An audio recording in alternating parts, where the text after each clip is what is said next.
Hello, my name is Dr. Peter Sisler, a mathematician. We constantly hear expressions such as conspiracy theory, countering information, science is settled, fake news. Protecting the truth is crucial. Objective searches are no longer needed. Information is provided by an authority. Science is now settled on the issues. However, none of this belongs to the sciences or mathematics. Science is never settled. Censorship of an open inquiry is a sign of weakness on the side of those protecting and guarding the so-called truth, as they fear the threat. Canceling and deplatforming of scientists who do not follow the narrative is not a scientific response. It is in fact a response to void the science. History has shown many examples where the vast majority of scientists believed something that turned out to be false in time. One can only speculate how we got into this global state of mind. Incredible advances in modern medicine, discovery of vaccinations, penicillin was so fundamental that the world population swelled to close to 8 billion of people. The successes are so huge that now the future parents plan to have only few children. The thought of a child dying from a contagious disease doesn't even cross the mind.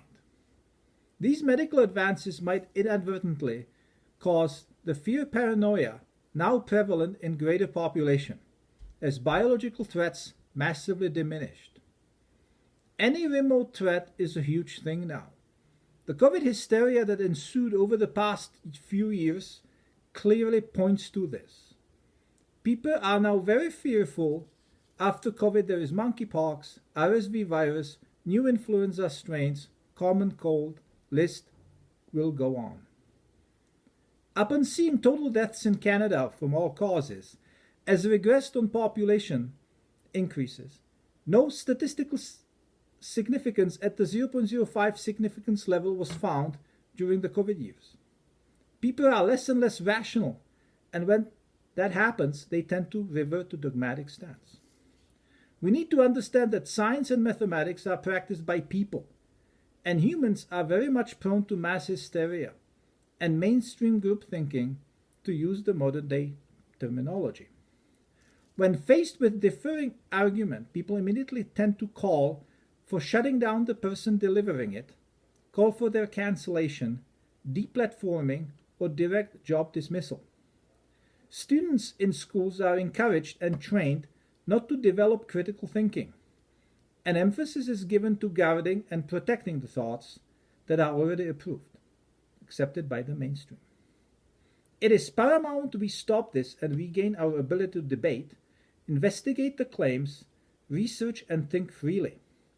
We need to shed the omnipresent fear. Address the argument, not the messenger of the idea. It is imperative that scientists and people in general make an effort not to fall victim and stay committed to the principles of enlightenment. Moving away from enlightenment and returning to the dogma-protecting environment is a very wrong and dangerous path. History has shown dire consequences if such a direction is undertaken. Thank you very much for listening, and I hope it gives an idea on the direction in which we are going. Hopefully, things will turn out fine.